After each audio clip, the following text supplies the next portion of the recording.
श्रोतेहो नमस्कार. गुज गोष्टीमध्ये तुम्हा सर्वांचं स्वागत आहे.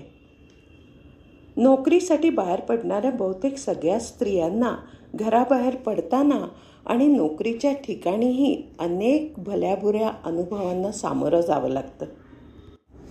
कधीकधी असाच एखादा अनुभव व्यक्तिगत आयुष्यालाही हादरवून टाकतो.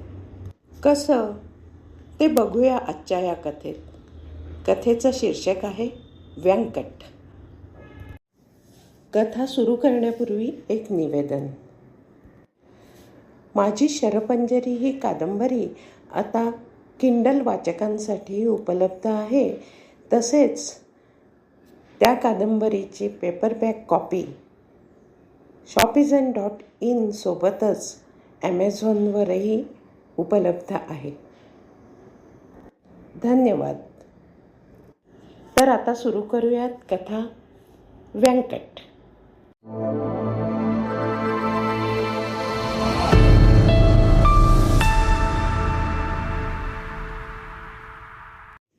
मनाली शशीबरोबर ऑफिसच्या गेटमधून जवळजवळ धावतच बाहेर पडली. शशी उलट्या दिशेने गेली. टॅक्सीला हात दाखवून मनाली टॅक्सीत बसेपर्यंत व्यंकटने तिला गाठलंच. दुसऱ्या बाजूने तो पटकन आत शिरला. मनालीला हेच नको होतं. ऑफिसात लोकसुद्धा आता काही बाई बोलायला लागलेत असं आत्ताच शशी म्हणत होती. व्यंकट तसाही निलाजरा, त्यातून पुरुष. त्याचं काय जातंय? आजवर कुणाला आपल्या वागण्यावर बोटसुद्धा ठेवू दिलं नाही आपण. आज फुकाफुकी, तेही या घाणेरड्या व्यंकटसाठी. मनालीचा राग अनावर होत होता. त्याची तमा न बाळगता टॅक्सीचं दार उघडून व्यंकट आत बसला सुद्धा. धापा टाकत आल्यामुळे त्याला जरा दम लागला होता. पण तशाही स्थितीत हुश्य करत जग जिंकल्याच्या थाटात त्याने टॅक्सीवाल्याला हुकूम सोडला. अब चलो. शी, साधे एटिकेट्स नसावेत माणसाला? बरोबरीचा सहकारी तोडूनही टाकता येत नाही. मनालीच्या चेहऱ्यावर सूक्ष्म नापसंती पसरली. इतकं काय चिडताय मॅडम? माझं घर आल्यावर मी उतरतोच की. आपल्या पिवळ्या पच्च दातांचं दिलखुलास प्रदर्शन मांडत व्यंकट बेदरकारपणे ऐसपैस बसला आणि मनालीने आक्रसून स्वतःला एका कोपऱ्यात मॅनेज केलं. मनालीचे डोळे निखारे ओतत होते. शक्य झालं असतं तर आज बसल्या जागी सीटवर व्यंकटच्या राखेचा ढीग ठेवून ती चालती झाली असती. एक शब्दही ती बोलत नव्हती, पण व्यंकटची मात्र अव्याहत बडबड चालू होती. खरं तर मनाली अतिशय अबोल, कामसू, ना कधी कोणाच्या अध्यात ना मध्यात. संसार सांभाळत गेली 17 वर्ष प्रामाणिकपणे नोकरी करताना तिला तशी अनेक प्रकारची माणसं भेटली. पण व्यंकटसारखा ओंगळ, स्वार्थी, निर्लज्ज, बेरड, ठोंब्या, छे, कोणतीही घाणेरडी विशेषणं त्याला कमीच पडतील. एक नवी इन्शुरन्स स्कीम लॉन्च झाली आहे मॅडम. ही तर तुम्ही घ्यायलाच हवी. तंबाखूची पीक खिडकीबाहेर टाकून व्यंकट बोलला आणि मनाली शिसारली. शी घोरपडे, किती घाणेरडे आहात हो तुम्ही. रस्त्यावर काय थुंकताय? एकदम तिच्याही नकळत तिचा राग बाहेर पडला. काय फरक पडतो? रस्त्यावर बरीच घाण आहे, त्यात आणखी थोडी. निलाजरा हसत व्यंकट म्हणाला आणि आणखी सैलावून बसला. दोन्ही हात बेदरकारपणे डोक्याच्या वरच्या दिशेला ताणत त्याने बसल्या जागी आळस दिला आणि हात तसेच अधांतरी वर ठेवत मनालीकडे पाहत त्याने विचारलं, मग काय, उद्या घरी येऊ पॉलिसी उतरायला? मला पॉलिसी नकोय, वैतागत मनाली म्हणाली. ते काही नाही, ही पॉलिसी तुम्ही घ्यायलाच हवी. तुमच्या फायद्यासाठी सांगतोय. आधी तुमचे हात खाली घेऊन नीट बसा. चेहऱ्यावर किळस दाखवत मनाली म्हणाली. जशी आज्ञा. पुन्हा ते पिवळे दात दिसलेच. मग काय विचार करताय? येऊ द्या घरी. नको. का? नको म्हटलं ना, विषय संपला. असा कसा संपेल विषय? घोरपडे, तुम्ही आता खाली उतराल तर बरं. शक्य तेवढा आवाज काबूत ठेवत मनाली म्हणाली. Relax madam. मला माहीत आहे मी बरोबर आलेला तुम्हाला आवडत नाही. तेच निर्लज्ज हसू चेहऱ्यावर ठेवत व्यंकट म्हणाला. एकाच बाजूला जायचंय. टॅक्सीत जागा होती. तेवढीच पैशाची आणि वेळेचीही बचत. शिवाय झाला तर थोडा इन्शुरन्सचा धंदा होतो म्हणून आलो. काही चुकलं का माझं? हो. शक्य तेवढ्या शांतपणे मनाली म्हणाली. आणि हे मी तुम्हाला यापूर्वीही 4दा सांगितलंय की तुम्ही माझ्याबरोबर आलेलं मला आवडत नाही. कृपा करून पुन्हा येऊ नका. ठीक आहे, नाही येणार. पण तेवढं त्या इन्शुरन्ससाठी उद्या. व्यंकटची चिकाटी संपत नव्हती. घोरपडे, तुम्ही तुमचा इन्शुरन्स उतरवलाय की नाही? छे छे, आपलं लाईफ एवढं इम्पॉर्टंट नाही. नाही कसं? उद्या माझ्यासारखं कोणी एखाद्या वेळेस संतापून तुमचा खूनही करेल. दात ओठ खात मनाली म्हणाले. छान जोक करता मॅडम. क्षणभर चमकून तिच्याकडे पाहत व्यंकटने पुन्हा पिवळी बत्तीशी दाखवली. वा, असं तुमच्यासारख्यांच्या हातून मरण म्हणजे भाग्यच म्हणायचं आमचं. पुढे काही बोलण्यात अर्थच नव्हता. मनाली गप्प झाली. व्यंकटच्या घराच्या एरियात टॅक्सी थांबवून, थँक्स अ लॉट मॅडम. पॉलिसीचं परत कधी बघू म्हणत तो उतरला. तसा सगळा राग टॅक्सी ड्रायव्हरवर काढत मनालीने चिडका हुकूम सोडला. जल्दी चलो. व्यंकटला टाळणं ही मनालीची समस्याच झाली होती. रोज बसने ये जा करणारी मनाली त्याची सोबत नको म्हणून टॅक्सीने जाऊ लागली तर हा टॅक्सीतही. त्याच्या मते तेवढीच रस्ताभर कंपनी मनालीला जाच वाटत होती. तशी ती या ऑफिसात नव्याने 4 महिन्यांपूर्वी ट्रान्सफर होऊन आली होती. व्यंकटविषयी तिला फारशी माहिती नव्हती. बरोबर काम करणारा स्टाफ त्याच्याविषयी कधीही वाईट बोललेलं जरी कानावर येत नसलं तरी एखाद्याविषयी प्रथमदर्शनी जे मत तयार होतं ते व्यंकटविषयी मनालीचं बरं झालं नव्हतं. चपला घासत, सुटलेल्या पोटावरची पॅन्ट सावरत अजागळपणे चालणारा व्यंकट, टकलावरचे उरले सुरले केस अस्ताव्यस्त ठेवणारा व्यंकट, वाचताना लिहिताना अर्ध्या नाकावर ठेवलेला चष्मा, बोलताना दोन्ही ओठ आणि नाक वर करून सावरण्याचा प्रयत्न करणारा व्यंकट, त्या ऊर्ध्व लागलेल्या ओठांमध्ये तंबाखूची पीक सांभाळत बोलणारा व्यंकट आणि बोलता बोलता उठून ऑफिसच्या खिडकीबाहेर पचकन थुकणारा व्यंकट. शी! आत्ता उभ्या जागी त्याच्या नुसत्या आठवणीनेही ती शहारली. त्यातून ते त्याचं मनालीच्या मागे मागे फिरणं. या व्यंकट घोरपडेने नुसता कहर केलाय. ती मोहनला स्वतःच्या नवऱ्याला उद्देशून म्हणाली. अगं मनाली, नोकरीसाठी बाहेर पडायचं म्हणजे अशी माणसं भेटणारच. सगळे माझ्यासारखे सरळ स्वभावाचे कसे भेटणार? आपल्या हुशारीने त्यांना जागेवर ठेवता आलं पाहिजे. मोहन तिला समजावत काहीसा वैतागत म्हणाला. काही सांगू नकोस तू. या व्यंकटने सगळ्या प्रयत्नांनंतरही नुसता उच्छाद मांडलाय. पहिले बरा होता, गेल्या 2 महिन्यांपासून अंगात संचारल्यासारखा वागतोय. तुझ्यासारख्या बायका नोकरी करण्याच्या कामाच्याच नाहीत. मी आधीपासूनच विरोधात होतो तुझ्या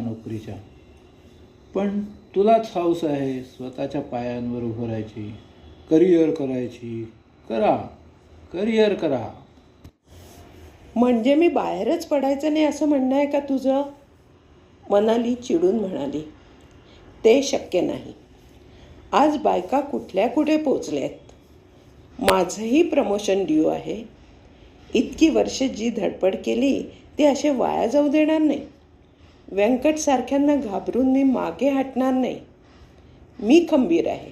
स्ट्रेस येतो म्हणून तुझ्याशी मन मोकळं करावं म्हटलं तर तुझं आपलं भलतंच काहीतरी.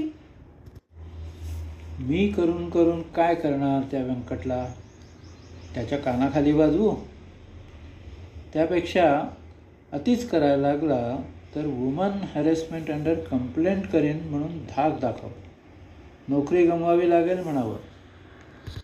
पुरुषी बेदरकारी दाखवत मोहन म्हणाला. तुला काय वाटतं ती सोपी गोष्ट आहे? ऑफिसात कुणीही त्याच्याविषयी वाईट बोलत नाही. 4 महिन्यांपूर्वी मी या ऑफिसात येऊन अचानक त्याच्यावर असे आरोप करायला लागले तर त्यातून तो त्या इन्शुरन्स पॉलिसीसाठी मागे लागलाय. मी काही बाई अर्थ काढते म्हणून माझ्या नावाने ऑफिसमध्ये बोबाटा व्हायचा. माझी होणारी बदनामी वेगळीच. मोहनने ऐकलं की नाही कुणास ठाऊक. रोजच्यासारखी त्याची ऑफिसात जाण्याची तयारी चालू होती. याला काहीच कसं वाटत नाही. आपल्यालाच काहीतरी करायला हवं. क्षणभर आज ऑफिसमध्ये जाऊच नये असा विचारही तिच्या मनात आला. पण तिने तो आवरला. आज ऑफिसमधून बाहेर पडताना व्यंकट मागे आलाच तर रोखठोक सांगायचं की तुम्ही माझ्याबरोबर येऊ नका. संपलं. म्हणाली, मी निघतो ग. आज येताना व्यंकट तुझ्या मागे येणार नाही याची व्यवस्था करतो. बाय. म्हणत बॅग घेऊन मोहन सटकला. म्हणजे नेमकं काय करणार आहेस तू? मनालीचे शब्द हवेतच विरले. मनाली ऑफिसात शिरली तेव्हा ऑफिसात हास्य विनोद चालू असल्याचं तिच्या कानांनी हेरलं. केंद्रस्थानी व्यंकट स्थानापन्न होता. तिची चाहूल लागताच तिच्या दिशेने बघत, मॅडम भलत्याच कडक आहेत बुवा, एकदम रोखठोक. मनालीला ऐकू येईल एवढ्या मोठ्या आवाजात व्यंकट सगळ्यांना सांगत होता. साधी घरी जाताना सोबत होईल म्हणून बरोबर गेलो तर चांगल्याच तडकल्या. काल तर म्हणे तुमचा इन्शुरन्स उतरवा, माझा भरोसा नाही. हाय, असं मरण यावंच. काय म्हणता खांडेकर? खांडेकरांनी बत्तीशी दाखवली. मॅडम कडकच नाही तर कामालाही चोख आहेत. नाही कोण म्हणतो. वेळेच्या आधीच 5 मिनिटं त्या ऑफिसात हजर असतात. त्या आल्या आहेत म्हणजे वेळ झाली. चला कामाला लागा सगळे. जागेवरून उठत व्यंकट म्हणाला. तात्पुरती जमलेली चांडाळ चौकडी विखुरली. आपली स्तुती चालली आहे की चेष्टा हे मनालीला कळत नव्हतं. पण व्यंकट हा विषय आज शशीकडे काढायचाच असं तिने मनाशी पक्क ठरवलं. शशी कधीच वेळेवर येत नाही. शेवटच्या क्षणी किंवा बहुधा लेटच धावत धडपडत ती येत असते आणि ऑफिसची वेळ संपायच्या 2 मिनिटं आधीच बाहेर पडत असते. सदा घाईत असते. कालसुद्धा घरी जाताना अर्धवट बोलून तिने हा बुंगा सोडला होता डोक्यात. मना, रोज घरी जाताना व्यंकट कशाला लागतो तुला सोबत? लोकांना चेष्टेचा विषय मिळतो. काही बाई बोलतात तुझ्या मागे. ती जाता जाता म्हणाली होती. मला तो सोबत लागतो. उलट नको म्हटलं तरी मागे येतो तो. रागातच मनाली म्हणाली होती. तेच ते. लोक म्हणतात बाईने व्यंकटला नादी लावलं. चांगला होता बिचारा. म्हणजे मीच वाईट? बरं, या विषयावर उद्या बोलू आपण. मला आता उशीर होतोय की नाही. ऑफिसची वेळ संपत आली आहे. चल, तू पण उठ. म्हणत शशी उठली तशी तिच्याबरोबरच मनालीसुद्धा ऑफिसच्या बाहेर पडली होती. काल शशीबरोबर बाहेर निघूनही टॅक्सीत बसेपर्यंत व्यंकटने तिला गाठलंच होतं. आज शशीशी या विषयावर बोलायचंच असं तिने ठरवलं होतं. पण शशी आठवडाभर येणार नसल्याचा निरोप आला आणि मनाली हिरमुसली. मन मोकळं करावं असं वाटत होतं तिच्याकडे. ती येणार नाही आठवडाभर. काय करू? ऑफिसातल्या प्रत्येकाच्या मते अत्यंत सभ्य असलेला व्यंकट आपल्याशीच हल्ली असा का वागतोय? मोहनला सांगून उपयोग नाही. त्याला यातला सिरियसनेस कळतच नाही. त्याची गाडी वेगळीच वळणं घेते. घरी पोचल्यावर व्यंकटवरच्या वैतागाने तासभर कामच सुचत नाही. त्यात मोहन असतो कुठे घरी? बिझनेस डेव्हलपमेंटसाठी वेळ द्यावा लागतो म्हणे त्याला. घरी आल्यावर TV पाहत जेवायचं आणि झोपून जायचं. मितालीचं 10वीचं वर्ष. शाळा, क्लास, अभ्यासात ती बिझी. त्यातून समजा तिला वेळ असला तरी व्यंकटपुराण तिला का सांगणार? मनालीचं कामात लक्ष लागत नव्हतं. खांडेकरांनी 2दा तिला बोलवून तिच्या कामातल्या चुका दाखवून सौम्य शब्दात कानपिचक्या दिल्या होत्या. बाई, हल्ली कामात बऱ्याच चुका होत आहेत. प्रमोशनसाठी साहेबांकडे कसं रेकमेंड करणार तुमचं नाव? या विभागात मनाली नव्याने बदली होऊन आलेली असली तरी तिची 15-16 वर्षांची सिनियरिटी होती आणि हे असं कधी तिला ऐकून घ्यावं लागलं नव्हतं. या सगळ्याला कारण हा व्यंकट. मनालीने व्यंकटवरचा राग डेस्कवर फाईल आपटत व्यक्त केला. मी करू का काही मदत कामात? शेजारच्या खुर्चीत बसत व्यंकट विचारत होता. नको, तुम्ही तुमच्या कामात लक्ष घाला. त्याच्याकडे एक जळजळीत कटाक्ष टाकत ती म्हणाली. काय जळजळीत नजरा असतात तुम्हा बायकांच्या. मार डाला. तुमच्यासारख्या 40शीला आलेल्या बायकांची हीच खासियत असते. अनुभव, आत्मविश्वास आणि आखडूपणाचं परफेक्ट ब्लेंड.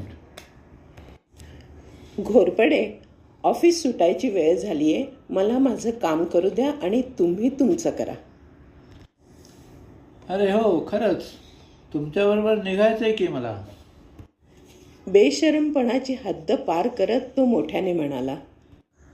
खांडेकर, मॅडमच्या बरोबर निघायचंय मला. त्या टॅक्सीने मला ड्रॉप करतात. तेवढ्याच लवकर घरी पोचतो. त्यामुळे बायको खुश, मी खुश आणि रस्त्यात कंपनी मिळाली म्हणून मॅडम खुश. हो की नाही? शेवटचा प्रश्न मनालीकडे पाहत व्यंकटने विचारताच मनालीचा संयम सुटला. दात ओठ खात ती घोरपडेंना म्हणाली. घोरपडे, वुमन हॅरेसमेंटच्या अंडर मी तुमची कंप्लेंट करू शकते. कंप्लेंट करणार? दबक्या, फक्त मनालीला ऐकू जाईल अशा आवाजात तिच्याकडे झुकत व्यंकटने विचित्र आवाजात विचारलं. माझी? पाण्यात राहून कोणी माशाशी वैर घेत नसतं मॅडम. ती धमकी होती का? मनालीने एकदम त्याच्याकडे चमकून पाहिलं. त्याच्या मुठी आवळलेल्या होत्या. डोळे आग ओकत होते. मनातून मनाली चरकली. हा असा का मागे लागलाय आपल्या? प्रकरण चिघळायला नको म्हणून ती गप्प झाली. तर खांडेकरांकडे बघत हसत हसत व्यंकट म्हणाला. आजचं काम पुरे. उद्या सकाळी लवकर येऊन मी मॅडमचं आणि माझं दोघांचंही काम तुम्हाला पूर्ण करून देतो. मनालीकडे पाहत त्याने विचारलं. चला मॅडम, निघायचं? मनालीला पायात मनाचं ओझं जाणवायला लागलं. काय करू? ओरडून सांगू का खांडेकरांना? की मोहनला फोन करून घ्यायला ये म्हणून सांगू? मोहन आज ऑफिसात जाताना म्हणत होता की व्यंकट मागे येणार नाही अशी व्यवस्था करतो. उलट हा राजरोसपणे. खांडेकरांच्या टेबलावरचा खणाणणारा फोन घेत त्यांनी व्यंकटला फोन असल्याचं सांगितलं. हॅलो. हो बोलतोय. हो. येस. राईट. व्यंकटला आलेल्या फोनच्या संधीचा फायदा घेत मनालीने हळूच पर्स उचलत काढता पाय घेतला. ओके, थांबतो मी. या तुम्ही. म्हणत घाईने फोन ठेवत व्यंकट तिच्या मागे धावलाच. काय मूर्ख असतात हो ही माणसं. घाईघाईने टॅक्सीच्या दारात स्वतःला कोंबत व्यंकट म्हणाला, आत्ता येतो म्हणे इन्शुरन्ससाठी, थांबा.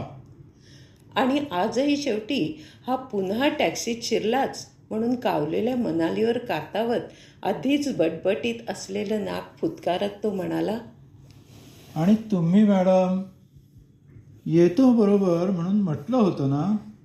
थांबता येत नाही 2 मिनटं. साली कटकट. प्रत्येकजण आपापल्या मर्जीनेच वागत असतो. तुम्ही वेगळं काय करता असं विचारावंसं वाटलं होतं मनालीला, पण तिने स्वतःला आवरलं. कालपर्यंत तिला व्यंकटची फक्त शिसारी येत होती. आजच्या त्याच्या वागण्यामुळे त्याच्याविषयीचं एक प्रकारचं भय दाटून आलं होतं. अशा वातावरणात यापुढे या ऑफिसात काम करणं अशक्य आहे. उद्यापासून ऑफिसात यायचं नाही आणि ट्रान्सफरसाठी अर्ज पाठवून द्यायचा असं तिने मनोमन निश्चित केलं. इन्शुरन्ससाठी क्लायंट येत होता. थांबला असतात तर बिझनेस मिळाला असता. कसंबसं गुळमुळीत आवाजात मनाली म्हणाली. आपल्या भित्रेपणाची तिलाच शरम वाटली. उद्या प्रमोशन मिळाल्यावर असे कितीतरी व्यंकट आपल्या हाताखाली असू शकतील. कुठवर पळणार त्यांच्यापासून दूर. आपल्याला कणखर व्हायलाच हवं. कसा बदलायचा हा असा मूर्खासारखा भेकड स्वभाव. छे छे, तुमच्या कंपनीसाठी असले 56 क्लायंट सोडायला तयार आहोत आपण. सैलावत व्यंकट म्हणाला. शिवाय आपलं एथिक काय सांगतं, इतर कामं ऑफिस प्रिमायसेसमध्ये नाही करायची. फोन संपेपर्यंत तुम्ही थांबला असतात तर त्याच्याकडून घरचा पत्ता घेतला असता. तुम्ही माझं नुकसान केलं. क्लायंट चालत आला होता, तुम्ही घालवलात. त्याला साधं नावसुद्धा विचारू शकलो नाही मी. समजतंय. आता तुम्ही माझ्याकडून पॉलिसी घेतलीच पाहिजे. या रविवारी येतोच घरी. घोरपडे, मला पॉलिसी नको आहे हे मी तुम्हाला कालही सांगितलंय. तेच आज पुन्हा सांगते. कृपा करून मागे लागू नका. आत्ता मी तुम्हाला सांगितलं होतं का क्लायंट सोडून माझ्या मागे धावायला. तुमची कंपनी मला आवडते म्हटलं ना. जे आवडतं त्यासाठी काय पण करायची आपली तयारी असते. पुन्हा अधिक सैलावून बसत व्यंकट तिच्याकडे निरखून पाहत हसत म्हणाला, तुमच्या मिस्टरांना विचारा, तेही असंच करत असतील.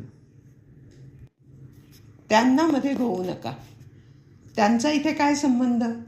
त्यांची तुमची तुलना होऊच शकत नाही. हो, तेही खरं आहे. ऐस पैस आळस देत व्यंकटने तिच्या बोलण्याला पुष्टी जोडली. त्यांची माझी तुलना झाली असती तर आज मी तुमच्या टॅक्सीत असं बसण्याऐवजी तुम्हाला माझ्या गाडीतून फिरवलं असतं. मनालीने पुन्हा एक वार जळजळीत नजरेने त्याच्याकडे पाहिलं आणि त्याच्याकडे दुर्लक्ष करत ती खिडकीच्या बाहेर पाहत राहिली. व्यंकट दिवसेदिवस फार पातळी ओलांडून बोलायला लागलाय. जरा जास्तच धीट होतोय. त्याला वेळीच वचक बसायला हवा. किमान खांडेकरांची तरी आधी बोलून बघायला हवं. पण ऑफिसमध्ये कोणीच व्यंकटविषयी वाईट बोलत नाही. वाईट बोलणं तर सोडाच, बहुतेकांचा तो अत्यंत चांगला मित्र आहे. त्याच्यावर असे आरोप. माझ्याच राशीला का लागलाय हा. रास कोणती हो तुमची मॅडम. मनालीने दचकून त्याच्याकडे पाहिलं. नाही म्हटलं, माझ्यासारखा हा राहू केतू शनी जो कोणी असेल तो सध्या तुम्हाला ग्रासून असावा असा तुमचा चेहरा झाला आहे म्हणून विचारलं. कळतंय ना, मग सोडा ना असं वागणं. विनंतीवजा वैताग आवाजात मनाली म्हणाली. सोडणार की, फक्त एकदा या रविवारी पॉलिसी तेवढी घ्या, मग तुमच्या वाटेलाही येणार नाही मी. शब्द आहे आपला. पुन्हा पुन्हा तेच तेच बोलून मनालीलाही कंटाळा आला होता. संसारात उद्भवणाऱ्या अनेक स्ट्रेसमध्ये व्यंकट नावाच्या स्ट्रेसची सध्या नव्याने भर पडली होती. इतक्या वर्षांच्या नोकरीत असा बेरड चिवट माणूस भेटलाच नव्हता. रोज ऑफिसच्या दिशेने जाणारं प्रत्येक पाऊल जड होत होतं. ऑफिसमधून घरी निघताना आपल्याला पटकन अदृश्य होता आलं तर किती बरं होईल असं वाटत होतं. खरं तर कशासाठी हा स्ट्रेस घेतो आपण? तो म्हणतोय ना की एखादी पॉलिसी घेतली की पुन्हा वाटेलाही जाणार नाही म्हणून. घ्यावी का एखादी इन्शुरन्स पॉलिसी? पण नको असताना कशासाठी? उद्या आणखी कोणी एखाद्या पॉलिसीसाठी मागे लागेल, आणखी कशासाठी मागे लागेल, किती जणांसाठी काय काय म्हणून ऐकून घ्यायचं. मोहनला सांगितलं तर तो सिरियसली घेत नाही. तुम्हा बायकांना ना एखादा पुरुष आपल्या मागे मागे येतो या गोष्टीचं भूषण वाटतं. आणि खरं सांगू, तसं असूनही तुम्ही जे सभ्यतेचं नाटक करता, स्ट्रेस येतो म्हणता, तुम्ही दाखवता त्या असल्या पुलसटपणामुळे या व्यंकटसारखे लोक आणखी बिथरतात. मला तुझं हे म्हणणं मान्य नाही. तू व्यंकटला पाहिलंस? चिडून मनालीने विचारलं होतं.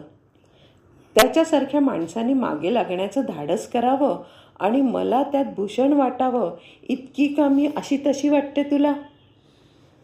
त्यातून 2च महिन्यात खांडेकर रिटायर होतील आणि मला प्रमोशन मिळेल. मग तो माझा सबऑर्डिनेट असेल. हाताखालच्या लोकांवर वचक ठेवता येत नसेल तर सोडून का देत नाहीस नोकरी? सुरुवातीपासून मी हेच सांगतोय की घरात बसून संसार सांभाळ. मी जे मिळवतो ते कमी नाही, पण नाही, तुला करिअर करायचं आहे.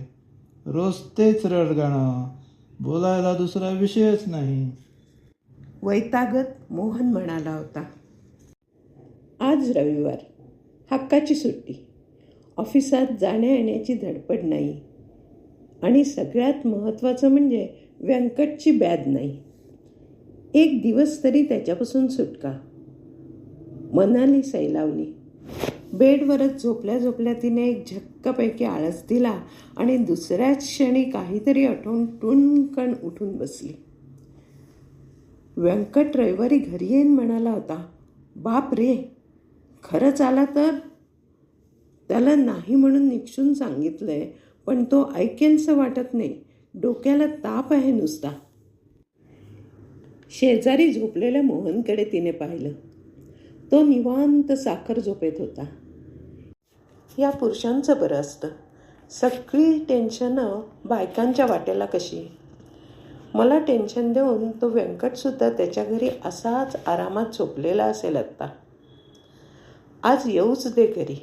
मोहन करवी त्याला चांगलीच समज द्यायला लावते. पुन्हा त्याने आपल्याकडे डोळे वर करून बघण्याचं धाडसही करायला नको. मोहन इतका मोठा बॉस आहे त्याच्या कंपनीत. त्याच्या हाताखाली 50-60 माणसं काम करत आहेत. पण कुणाच्या तोंडून त्याच्याविषयी ब्र म्हणून निघत नाही. स्वतःचं वचक ठेवून असतो तो. आपले आप राखून वागायला त्याला छान जमतं. गाढ झोपेत असलेल्या मोहनकडे तिने अभिमानाने पाहिलं. त्याचवेळी मोहनने कूस बदलली. जणू तो म्हणत होता, त्यात काय मोठंसं? याच्यासारखं वागणं आपल्याला जमायला हवं. खरंच आदर्श आहे आपला मोहन. एक आदर्श पती, एक आदर्श पिता, आदर्श बॉस. आहे थोडा बेदरकार, पण त्याच्या एकंदरीत रुबाबात त्याला तो बेदरकारपणाही शोभून दिसतो. त्याला नुसतं बघितलं तरी व्यंकट गारद होईल. येऊच दे आज त्याला घरी. मनसोक्त आंघोळ करून तिने कडकडीत वाफाळलेला मोहनला आवडतो तसा आल्याचा चहा करून त्याला उठवलं. वाह, क्या बात है. मऊ उशांना टेकून बसत हातात बेट टी घेत एक घोट घशाखाली घालत खुशीत मोहन म्हणाला. संडे मॉर्निंग हो तो ऐसी. खुशीत असला की मोहन हिंदीत बोलतो. ही त्याची जुनी सवय आहे. मनाली सुद्धा खुलली. आजचा दिवस, बस आजच माझ्या स्ट्रेसचा द एंड निश्चित. येईना का व्यंकट? यायचं का घरात? मनालीने उघडलेल्या दारात पाऊल टाकत व्यंकट विचारत होता. मनाशी कितीही तयारी केलेली असली तरी व्यंकटला प्रत्यक्ष समोर पाहिल्यावर मनाली जरा हिरमुसलीच. तिच्या पाठोपाठ कोण आलंय हे पाहण्यासाठी मोहनही बाहेर आलाच. अरे वा, बरं आहे की साहेबही घरी आहेत. साहेबांच्या भेटीचा योग आला म्हणायचा. मी व्यंकट घोरपडे बरं का साहेब. मॅडमच्या ऑफिसात असतो कामाला. मोहनशी हस्तांदोलन करत सोफ्यावर ऐस पैस बसत व्यंकट दिलखुलासपणे म्हणाला. अच्छा, म्हणजे तुम्हीच ते. प्रश्न जरी व्यंकटला विचारला गेला होता तरी मोहनची सहेतुक प्रश्नार्थक नजर मनालीकडे होती. मनालीने होकारार्थी मान हलवली. म्हणजे माझा परिचय आधीच झालेला दिसतोय. पिवळ्या दातांनी नेहमीप्रमाणे दर्शन दिलं. मॅडमचं माझ्याविषयी काही फारसं बरं मत नाही, पण मी तसा वाईटही नाही बरं का साहेब. बोला. मुद्द्याचं बोला, बाकी पाल्लाळ नको अशा अर्थाची 2 अक्षरं व्यंकटकडे फेकत त्याच्या समोरच्या सोफ्यावर मोहन बसला. बोलायचं काय, ओळख करून घ्यायला आलो मी तुमच्याशी. चाचपडत व्यंकट म्हणाला. इन्शुरन्सचं काही म्हणत होत्या मॅडम. मनालीकडे निर्देश करत मोहन म्हणाला. छे, इन्शुरन्सचं एक निमित्त होतं. तुमच्या घरी यायला कारण हवं होतं. कशासाठी? तुमच्याशी महत्त्वाचं बोलायचं होतं. बिनधास्त ऐसपैस बसणारा व्यंकट हा नव्हता खास. मनालीने मनाशीच खुणगाट बांधली. मोहन समोर कसा सुतासारखा सरळ आलाय हा. तिला बरं वाटलं. बोला. मनालीचे कलिग म्हणून तुम्हाला उभं तरी करतोय हा भाव समोरच्याला जाणवेल इतक्या प्रमाणात वागण्यात ठेवत मोहन सोफ्यावर रेलला. मी माझी संपूर्ण ओळख करून देतो आधी. व्यंकट म्हणाला. ती झाली आहे आधीच. आता पुढचं बोला हे अधोरेखित ठेवून मोहनने दोन्ही हातांची घडी घातली. जणू त्याला पुढे फारसं बोलण्याची इच्छा नव्हती. ती ओळख पुरेशी नाही आहे. व्यंकट म्हणाला. मुळात मी किंवा माझ्या घरातलं कोणीही इन्शुरन्स एजंट नाही. प्रश्नार्थक मुद्रेने त्याच्याकडे पाहणाऱ्या मोहनकडे नजर रोखत तो म्हणाला. तसं असतं तर त्या दिवशी तुम्ही इन्शुरन्ससाठी येणार म्हटल्यावर मी नक्कीच ऑफिसात थांबलो असतो. फोन तुम्हीच केला होता ना? या प्रश्नावर मोहन काहीच बोलला नाही. तुम्हीच केला असणार आणि फोन करूनही येणार नाहीत हे मला माहीत होतं. जो माझा व्यवसायच नाही त्यासाठी इतर कोणी कशाला येईल माझ्याकडे, हो की नाही? मग खोटं कशासाठी बोललात मॅडमशी? विनया आखाडेला ओळखता ना तुम्ही? अनपेक्षितपणे व्यंकटने प्रश्न टाकला. कोण? चमकून मोहनने विचारलं. क्षणभरात टेकून बसलेला मोहन ताठ झाला. विनया आखाडे. व्यंकटने पुन्हा त्याच नावाचा उच्चार केला. नजर मोहनकडे रोखलेली होती. क्षणभरात मोहनची नजर खाली वळली. तरीही स्वतःला सावरत तो म्हणाला. नाही, या नावाच्या कुणालाच मी ओळखत नाही. तुमच्या ऑफिसात क्लेरिकलला आहे ती, आठवते ना? बहुधा तुम्ही तिला बेब्स म्हणता, जरी तिला तसं संबोधलेलं आवडत नसलं तरी. अहो, काहीही काय विचारता घोरपडे, मनालीने वैतागून विचारलं. तिला हाताने थांबवत व्यंकट म्हणाला, साहेबांना बोलू द्या. बोला साहेब, ओळखता ना? असेल कोणी ऑफिसात. मग?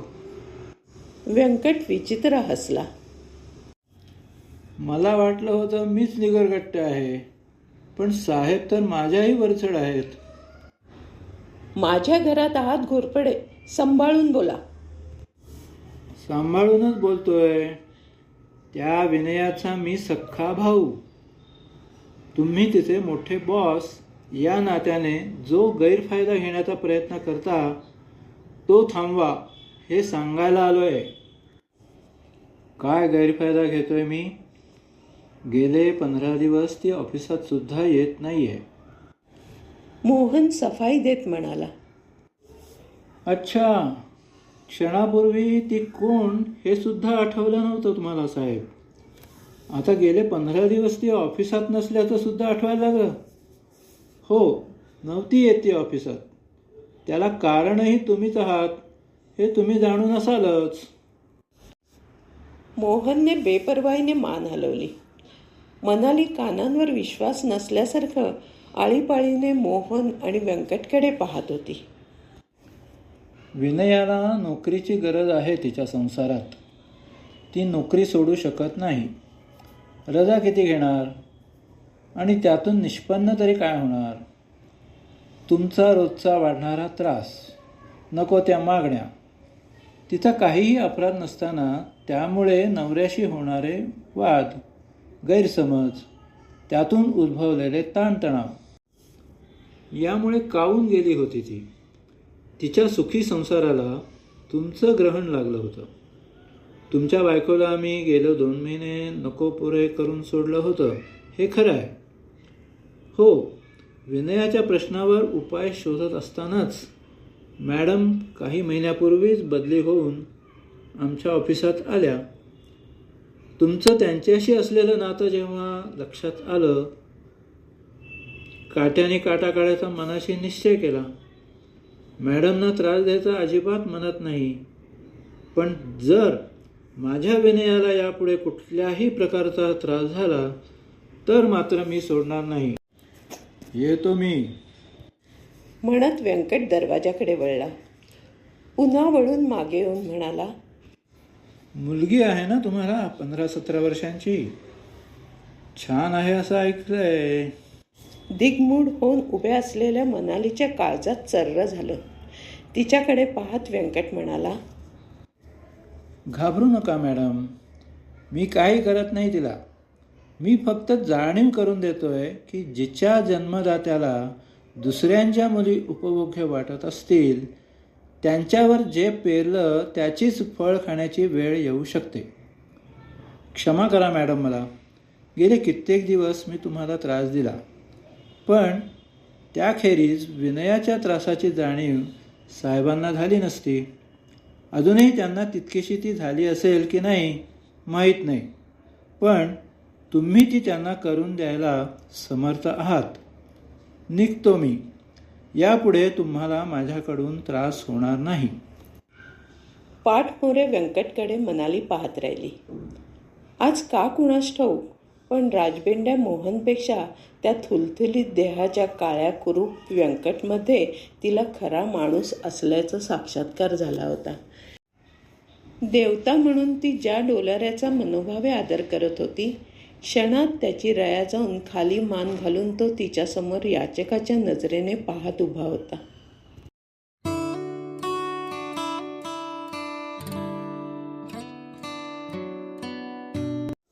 श्रोते हो, कथा आवडल्यास लाईक करा, सबस्क्राईब करा.